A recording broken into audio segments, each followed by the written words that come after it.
Qozon qachon yeyasiz? İslam.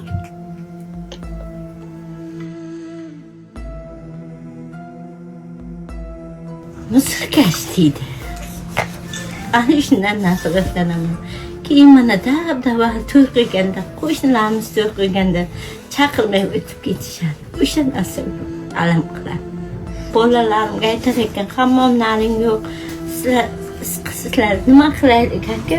Mana 43 ga kirgan bo'lsam, biror marta oynaga qaragan inson emasman. Chunki o'zimdan nafratlanaman. Nega o'zingizdan nafratlanasiz?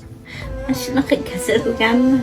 Qo'shnilardan bitta narsa so'rasak, piyolaga bir tuzimiz bo'lmay qolgan kunimiz ham bizni olgan piyolasini ko'zimizcha chiqarib sindirib tashlaydi.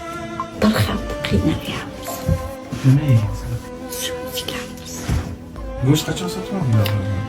Ishlamaymiz aka. Ko'rgan bo'lsangiz, kartoshkamiz, piyozimiz ham yo'q aka. Shashlik yeganlarga qancha bo'ldi? Bir yildan beri armoq qiladi o'qiysan. Lekin imkoniyat yetmadi. Bu pensiyada do'konda qarz bo'lib turamiz. Qarzimiz borligi uchun ham kecha ham ovqat qilmagandik. Kartoshkamizga ham do'konga bora olmadik. Bolalaringiz qaysi sog'liq? Ayyanim uchun biz